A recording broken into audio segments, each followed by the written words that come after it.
بسم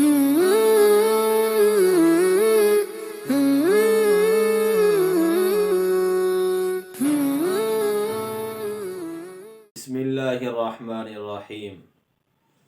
حضرت مولانا محمود الحسن گنگوہی رحمۃ اللہ علیہ سے کسی نے پوچھا کہ حضرت آپ اتنا لمبا سجدہ کرتے ہیں، اتنا لمبا سجدہ کرتے ہیں، آپ ہمیں بتائیے تو صحیح کہ اتنا لمبا سجدہ کرنے کی آخر کیا وجہ ہے؟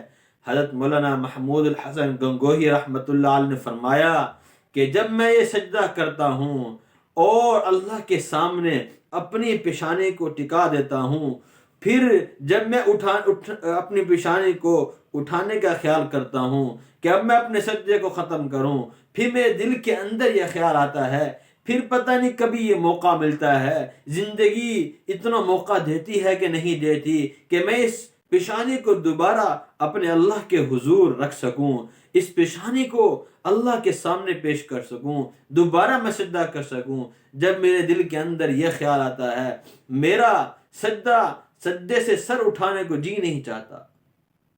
اس طرح حضرت مولانا یحییٰ رحمۃ اللہ علیہ لمبا سجدہ کرتے تھے۔ کسی نے پوچھا حضرت آپ نے لمبا سجدہ کیوں کرتے ہیں؟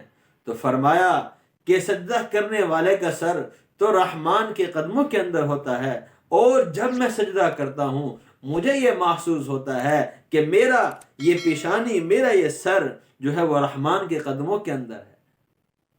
نشان سجود تیری جبی پر ہے تو کیا، نشان سجود تیری جبی پر ہے، تیری پیشانی پر ہے تو کیا، کوئی ایسا بھی سجدہ کر کہ زمین پر نشان رہے۔ تو ہم ایسے سجدے کرنے والے بن جائیں کہ لمبے سجدے کرنے والے بن جائیں کہ سجدوں کے اندر ہمیں مزہ آ جائے۔